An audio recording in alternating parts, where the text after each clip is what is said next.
Hello আমার প্রিয় ছাত্রছাত্রীরা, কেমন আছো তোমরা? আগের ভিডিওতে আমরা বেশ কিছু আয়তঘনকের তোমার বিভিন্ন তল, তার প্রান্ত সংখ্যা সমস্ত কিছু আমরা দেখেছি। এরপরে চলে আসছি আমরা 193 পেজে এই যে ছবিটা দেখছো, এই ছবিটা নিয়ে আমরা আলোচনা করব। এটাকে আমরা অঙ্কের ভাষায় কী বলি? তো কি বলছি আমরা, তোমরা দেখো, দুই প্রান্ত ত্রিভুজাকার, দুই প্রান্ত, এইটা একটা প্রান্ত, এটা একটা প্রান্ত। দেখো এটার আকৃতি ত্রিভুজার, এটাও ত্রিভুজ, এটা ত্রিভুজ, তাই বলছি দুই প্রান্ত ত্রিভুজাকার ও পার্শ্বতলগুলি আয়তাকার। পার্শ্বতল, এটা একটা পার্শ্বতল, এই সাইডে একটা পার্শ্বতল আছে, এই যে একটা, এই যে এই লাইনটা, আবার এটা এটা এটা এটা, তো এটা একটা পার্শ্ব, এটা টোটালটা একটা পার্শ্বতল, এটা একটা। তো কি বলছে যে পার্শ্বতলগুলি আয়তাকার হলে কি হয় দেখি। এই ঘনবস্তুর নাম প্রিজম। এটা কি বলা হয়? কি প্রিজম। এই আকৃতির কাচের ফলক দেখি। আচ্ছা কি বলছি দেখছি এর পার্শ্বতল তিনটি। পার্শ্বতল কটা আছে দেখো, পার্শ্বতল কিন্তু সব তল নয়, কিন্তু শুধু বলেছে পার্শ্বতল। এটা একটা পার্শ্বতল, এই সাইডে একটা আছে, এই সাইডে একটা আছে, ঠিক আছে? তাহলে টোটাল তিনটে। আর দুই প্রান্তে ড্যাশটি তল আছে, দুই প্রান্তে, এইটা একটা প্রান্ত, এই একটা প্রান্ত, এই দুই প্রান্তে তাহলে শূন্যস্থানে হবে দুটি তল আছে। এই প্রিজমের মোট ড্যাশটি তল। এই প্রিজমের মোট তল কটা? এখানে একটা, নিচে একটা, উপরে দুটো, আর এখানে একটা, দুটো, তিনটে, তাহলে 3 আর 2 5টি। তাহলে আমাদের টোটাল এই প্রিজমের, এই যে ছবিটা প্রিজমের দেওয়া আছে, তার টোটাল তল সংখ্যা হচ্ছে 5টি। পার্শ্বতল তোমার মাথায় রাখবে 3টি, আর দুই প্রান্তে দুটি তল আছে, ঠিক আছে? প্রিজমের দুই প্রান্ত বহুভুজাকার আর পার্শ্বতলগুলো আয়তাকার হলে কি হয় দেখি। যদি প্রিজম একটা এরকম, যেটা তোমার ত্রিভুজ আকৃতি, যে প্রিজমটা আমরা দেখেছি, আর এটা যদি বহুভুজ আকৃতি, মানে অনেকগুলো ভুজ তোমার আকৃতির এবং পার্শ্বতলগুলো আয়তাকার যদি হয়, ঠিক এই ছবিটার মতন, যেটাকে এই ছবিটাকে নিয়ে বর্ণনা করেছে। তো এটা হলে আমরা কি দেখছি এর দুই প্রান্তে দুটি তল, এটা একটা প্রান্ত, এটা একটা প্রান্ত, তাই দুটি তল। পার্শ্বতল কটা আছে? পার্শ্বতল একটু ভালো করে আমরা দেখে নিই। একটা, দুটো, তিনটে, চারটে, পাঁচটা, ছটা। তাহলে পার্শ্বতল কটা আছে আমাদের? পার্শ্বতল আছে তোমার 6টা, তাই তো? পার্শ্বতল আছে, আচ্ছা, দুটি তল, পার্শ্বতল 6টি। ভালো করে 6টি বুঝতে পারলে। এক, ধরো এইটাকে প্রথমে ধরো 1 2 3 4 5 6, তাহলে 6টি তল। আচ্ছা মোট তল কটা? 6টা তো পার্শ্বতল, আর উপরে একটা, নিচে একটা, দুটো, তাহলে 8টি। মোট তল হচ্ছে 8টি। বোঝা গেল? এটা সম্বন্ধে একটা ধারণা তৈরি হলো। তাহলে প্রিজম যেটা ত্রিভুজাকৃতি, যার দুই প্রান্ত, আর একটা হচ্ছে বহুভুজাকৃতির একটা প্রিজম, তাদের যে তল সংখ্যা এবং পার্শ্বতল, মোট তল, এগুলো সম্বন্ধে আমরা একটা ধারণা তৈরি করতে পারলাম, ঠিক আছে? আচ্ছা, আর তাহলে আমরা এটা সম্বন্ধে জেনে গেলাম, তোমার বহুভুজাকৃতি প্রিজম। আচ্ছা এরপরে আমরা কি বলছি দেখো, সুষম আকৃতির ঘনবস্তু বা অসম আকৃতির ঘনবস্তু, ঠিক আছে? কোনটা সুষম, কোনটা অসম?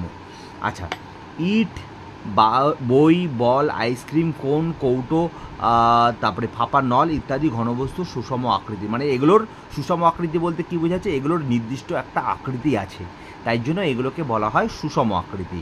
এগুলো কিন্তু এবড়ো খেবড়ো পাথরের টুকরো, তারপরে তোমার এখানে দুটো যে ইয়ে আছে, তাহলে আমরা জেনে গেলাম যে তোমার এই যে তোমার ইট, বই, বল, আইসক্রিম, এগুলো এদের কি আছে? এদের একটা নির্দিষ্ট আকৃতি আছে, যার জন্য এগুলো হচ্ছে সুষম আকৃতির ঘনবস্তু।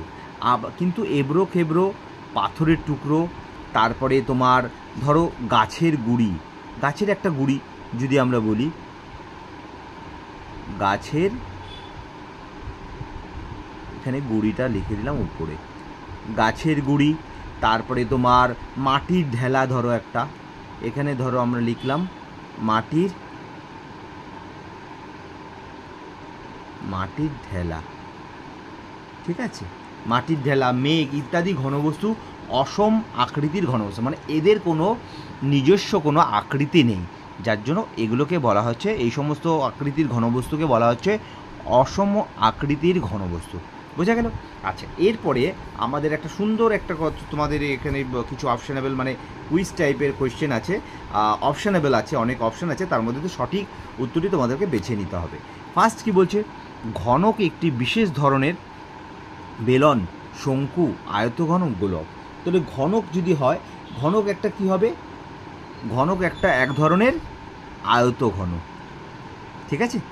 ঘনক একটা, এটার অপশানটাকে ঘনক একটি বিশেষ ধরনের, বেলনও হবে না, শঙ্কু হবে না, গোলকও হবে না, আয়তঘন, ঠিক আছে, ঘনক।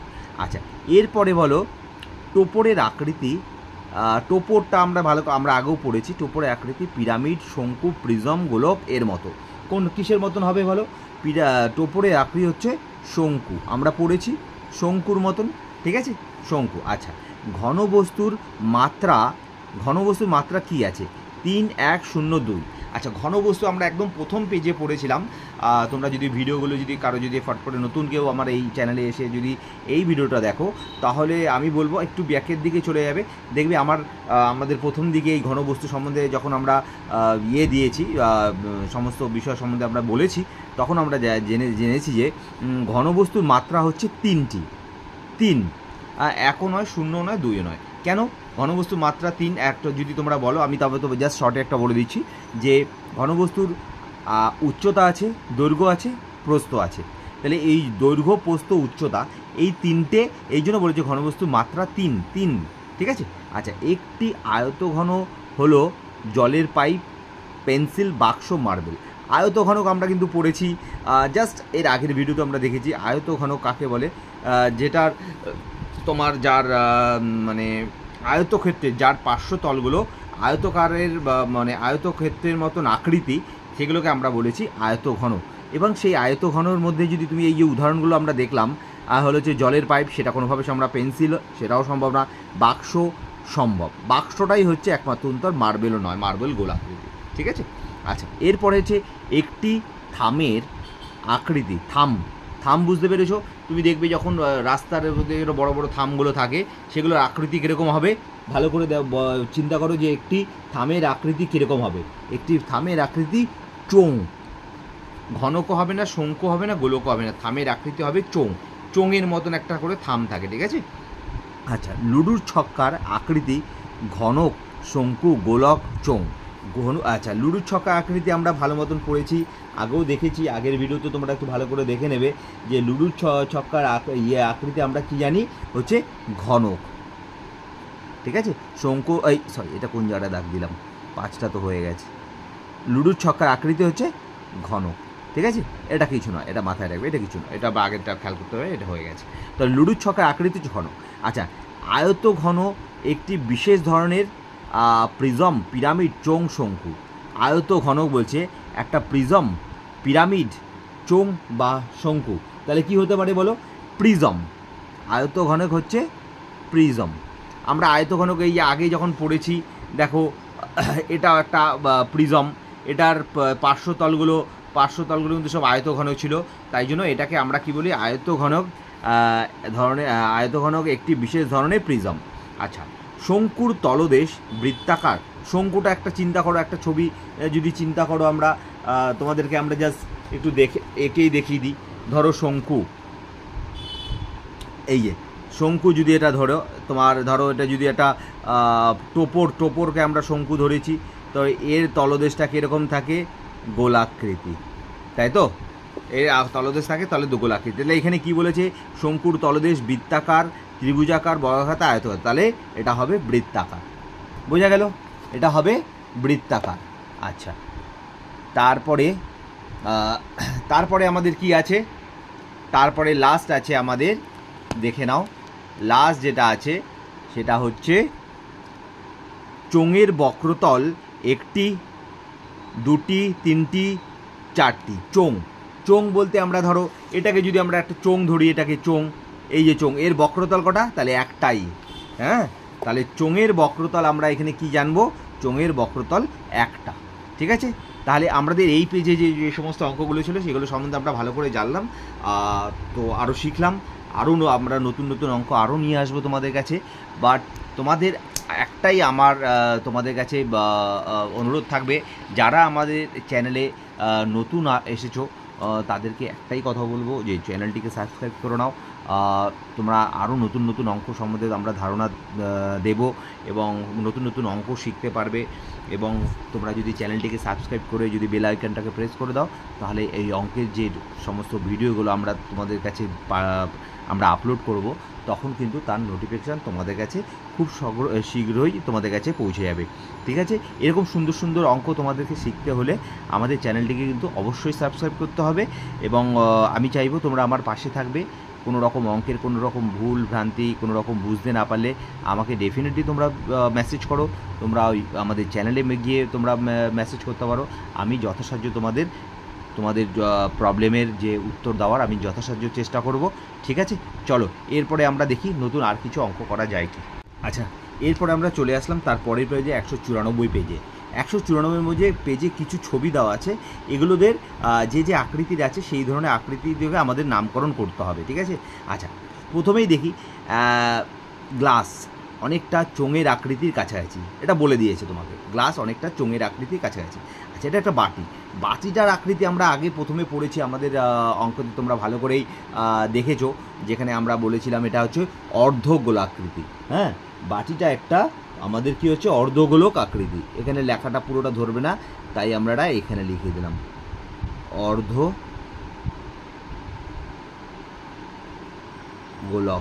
অর্ধগোলক আকৃতি। আচ্ছা, ধানের এটা একটা মড়াই, এটাকে ধানের মড়াই বলে। এর উপরের অংশ ড্যাশ আকৃতি, উপরের অংশটা দেখো কীরকম, শঙ্কু। আমরা আগে পড়েছি শঙ্কু, তাই তো, যেটা মোচার অগ্রভাগের কাটা অংশটাকে আমরা শঙ্কু বলি। এটাও ঠিক এরকমই দেখতে, তাই এটার অগ্রভাগটাকে বলা হচ্ছে শঙ্কু আকৃতি। এবং নিচের অংশ, নিচের কোনটা, এই শঙ্কুর পরের এইটা, এই নিচে যেটা আছে এটা অংশ আকৃতি। কী আকৃতি বলো, এটা হচ্ছে চোঙ। এটাকে আমরা কি বলতে পারি, চোঙ,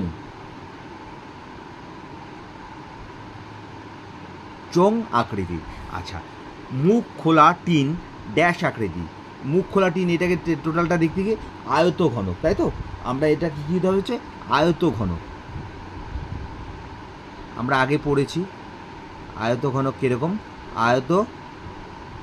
আয়ত ঘন। ঠিক আছে, মুখ খোলা টিন আয়ত ঘন আকৃতির। আচ্ছা, এই যে বোতলটা বলছে বোতলের আকৃতি ড্যাশের মতন।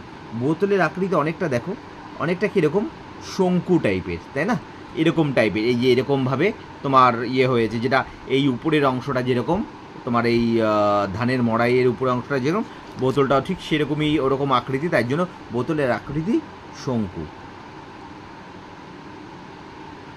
শঙ্কু এর মতো। ঠিক আছে, শঙ্কুর মতো। আচ্ছা, তারপরে তোমাদের কিছু শূন্যস্থান ফাঁকা ঘরগুলোকে তোমাদেরকে পূরণ করতে বলেছে। ঠিক আছে, তো ফাঁকা ঘরগুলো পূরণ করতে গেলে আমাদের কি কি দিয়েছে দেখি। আয়ত ঘনকের প্রতিটি তল, আমরা কি জানি আয়ত ঘনক যেটা পড়েছি আমরা, এই যে চিত্রটা আমরা পড়েছি আয়ত ঘনক, এর প্রতিটি তল কিন্তু আমরা জানি সমতল। তাই জন্য এই শূন্যস্থানে কী হবে, আয়তঘনের প্রতিটি তল সমতল, লিখে দাও সমতল। ঠিক আছে, আচ্ছা, আয়তঘনের প্রতিটি তল তার পাশের তলের সঙ্গে ড্যাশ ডিগ্রি কোণে নত থাকে। আচ্ছা, এটা কিন্তু একটা খুব ভালো কোয়েশ্চেন, যেটা একটা জিনিস আমি ছবিটা দেখলে তোমরা আরও জিনিসটা ভালো করে বুঝতে পারবে। এই আয়তঘনেতে ধরো এই নিচের যে তলটা আর তার সাথে এই তলটা, দেখো এই তলের উপরে এই রেখাটা কিন্তু একদম সোজাসুজি উঠেছে। তোরে একটা নিচের সমান সরল রেখার উপরে যদি আরেকটা রেখা উপর বরাবর সোজা বরাবর থাকে, তাহলে সেখানে যে কোণ উৎপন্ন হয় সেটা আমরা সবসময় আগেও জানি, আমরা এটা 90 ডিগ্রি, এটা 90 ডিগ্রি। ঠিক আছে, তাহলে এখানে যেটা বলেছে আয়ত ঘনকের প্রতিটি তল তার পাশের তলের সঙ্গে, তাহলে আমাদের কী লিখতে হবে 90 ডিগ্রি কোণে নত থাকে।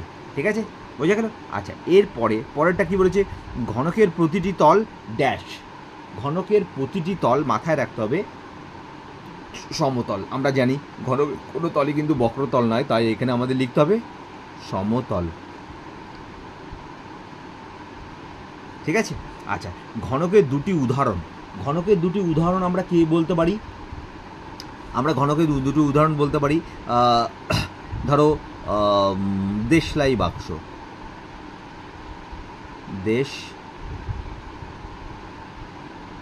দেশলাই বাক্স, ধরো বাক্সটা এখানে আমরা লিখে দিলাম, ঠিক আছে, দেশলাই বাক্স। আর একটা কি লিখতে পারি, আর একটা ধরি ঘনকের উদাহরণে আমরা লুডুর ছক্কা বলতে পারি। এখানে অ্যারো দিয়ে আমরা লিখে দিলাম লুডুর ছক্কা, ঠিক আছে। তাহলে ঘনকের দুটি উদাহরণও আমরা পেয়ে গেলাম, ঠিক আছে। আচ্ছা, এরপরে আমরা কি যাচ্ছি, গোলকের ড্যাশটি এবং গোলকের ড্যাশটি ড্যাশ তল থাকে। তাহলে গোলকের আমরা কি জানি, কি তোমার গোলকের একটি গোলক, একটা ফুটবলকে আমরা যদি চিন্তা করি, গোলকের একটাই তল থাকে, একটি কি তল, সেটা সমতল না বক্রতল? গোলকের তলটা সবসময় আমরা জানি বক্রতল। তাহলে এখানে লিখব বক্রতল, ঠিক আছে।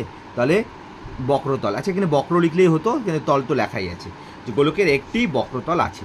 আচ্ছা, প্রিজমের পার্শ্বতলগুলি ড্যাশ বা ড্যাশ, এখানে আমরা কি বলতে পারি বলো? প্রিজমের যে তোমার পার্শ্বতলগুলো রয়েছে সেগুলো হচ্ছে তোমার আয়তাকার। আমরা এই যে প্রিজমের যে আগে আমরা পড়েছি না, এই যে প্রিজম, এটা এর পার্শ্বতল, প্রতিটা তলই তোমার আয়তাকার। তাই জন্য আমাদেরকে এই ছকে কি লিখতে হবে, প্রিজমের পার্শ্বতলগুলি তোমার হচ্ছে সর্বদা তোমার কি থাকবে, প্রিজমের পার্শ্বতলগুলি ড্যাশ বা ড্যাশ, পার্শ্বতলগুলি আয়তাকার, সমতল বা আয়তাকার। তুমি এটা পার্শ্বতলগুলি সমতল তো অবশ্যই থাকবে, তুমি এটা লিখতে পারো সমতল বা আয়তাকার, ঠিক আছে।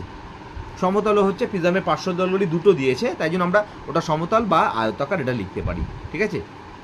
আচ্ছা, বা এটা সমতল না লিখে আমরা এইটাকে আরেকটা জিনিসও লিখতে পারি। ধরো এটা সমতল না লিখে এটাকে আমরা লিখতে পারি পার্শ্বতলগুলি আয়তঘনক বা আয়তাকার। হ্যাঁ, আয়তঘনক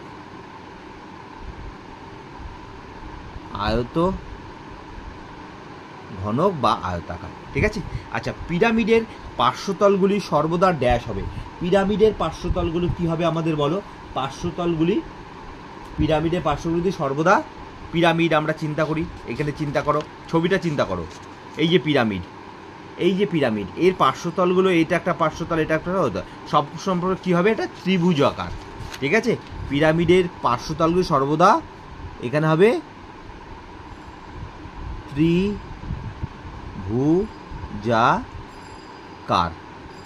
ত্রিভুজাকার, কারটা এখানে লিখে দিলাম আমরা, ঠিক আছে, ত্রিভুজাকার।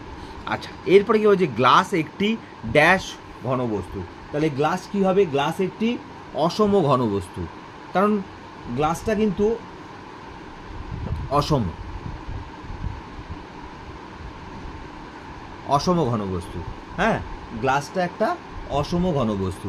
আচ্ছা, তারপরে যে মার্বেল একটি ড্যাশ ঘনবস্তু। মার্বেলটা কি হবে? মার্বেল একটি সুষম ঘনবস্তু।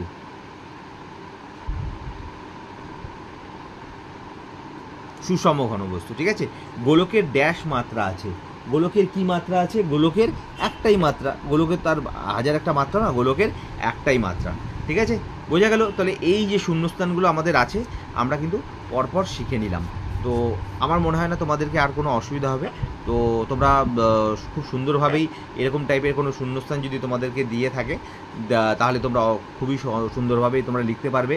এবং আমি যেগুলো লিখে দিচ্ছি তোমরা একটু ভালো করে প্র্যাকটিস করলে দেখবে এগুলো তোমাদের পরীক্ষা হলেও কিন্তু খুব একটা অসুবিধা হবে না। আর সর্বশেষ কথা একই বলি যে যারা আমাদের চ্যানেলে নতুন আসছো তারা অবশ্যই আমাদের চ্যানেলটিকে সাবস্ক্রাইব করে নাও এবং বেল আইকনটা প্রেস করে রাখো, যাতে আমরা যে সমস্ত অঙ্কের ভিডিওগুলো তোমাদেরকে যখন আপলোড করব তখন তোমাদের কাছে যেন নোটিফিকেশনটা অবশ্যই তাড়াতাড়ি চলে যায় এবং সেটা তোমরা দেখে তোমরা নতুন কিছু অঙ্ক আরও শিখতে পারবে। আর পাশে থেকো, আমি আরও নতুন নতুন অঙ্ক তোমাদের সাথে নিয়ে আসবো। আরেকটা হচ্ছে যে আমরা লাস্ট এই 194 পেজে লাস্ট যেটা একটা কোয়েশ্চেন আছে, ঘনবস্তু কাকে বলে উদাহরণ দাও। তাহলে ঘনবস্তু কাকে বলে, এটা খুব সুন্দর একটা কোয়েশ্চেন, এটা এবং এগুলো পরীক্ষা ডেফিনেটলি আসে এই টাইপের কোয়েশ্চেন। এবং কাকে বলে, তাহলে ঘনবস্তু কাকে বলে আমরা কি লিখব, ওটা হচ্ছে 1 নম্বরে যেটা লেখা আছে, আমরা যে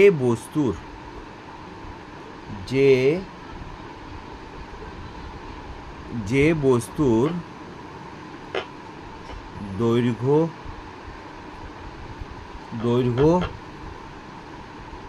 প্রস্থ বস্তুর দৈর্ঘ্য প্রস্থ ও উচ্চতা আছে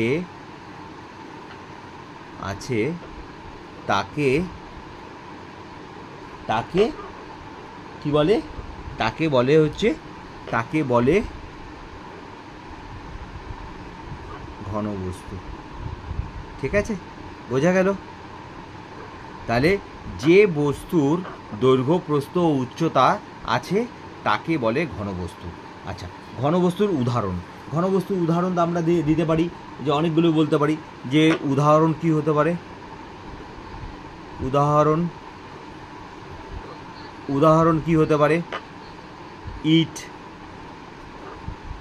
বই, তারপরে তোমার আর কি হতে পারে? প্রচুর হতে পারে। তারপরে তোমার পেন্সিল, হ্যাঁ, এইগুলো ইট, বই, পেন্সিল ইত্যাদি লিখে দিলে। ঠিক আছে, আর অনেক কিছু আছে, হ্যাঁ, ইত্যাদি। তাহলে ঘনবস্তু কাকে বলে? যে বস্তুর দৈর্ঘ্য প্রস্থ ও উচ্চতা আছে তাকে ঘনবস্তু বলে। উদাহরণ ইট, বই, পেন্সিল এই জাতীয় হচ্ছে ঘনবস্তুর উদাহরণ। ঠিক আছে, তাহলে আমাদের এই 194 পেজের এই ঘনবস্তু সম্বন্ধে ধারণার যে অঙ্কগুলো সেগুলো কিন্তু আমাদের শেষ হলো। এর পরের ভিডিওতে আমরা কিন্তু আরও নতুন অঙ্ক শিখব, যেটা 100 তোমাদের একটু তাও দেখিয়ে দিই। তোমাদের অঙ্কগুলো আমরা পরের ভিডিও 195 ঐকিক নিয়মে একটা নতুন অঙ্ক তোমরা শিখবে। ঐকিক নিয়ম কিভাবে করে সেই অঙ্কগুলো কিন্তু আমরা নেক্সট ভিডিওতে থাকবো। তোমরা আমার পাশে থেকো, দেখবে নতুন অঙ্ক খুব সুন্দরভাবে তোমাদেরকে একদম পরিষ্কারভাবে বোঝাবো, যাতে তোমাদের কাছে কোনো রকম প্রবলেমই মনে হবে না অঙ্কটাকে। তো অঙ্ককে যত ভয় পাবে তত ভয় লাগবে, আর অঙ্ককে যতটা ইজি নেবে বুঝতে হবে। আমি যেভাবে বোঝাবো আমার মনে হয় না তোমাদেরকে তারপরে আর বুঝতে কোনো অসুবিধা হবে। তো তোমাদের কাছে এটাই বলার যে আমার পাশে থেকো, তা দেখবে তোমরাও অঙ্কগুলোকে খুব ইজিলি করে ফেলতে পারবে। এটুক আমি তোমাদেরকে কিন্তু মানে কমিটমেন্ট করতে পারি। ঠিক আছে, চলো আজকের জন্য বাই।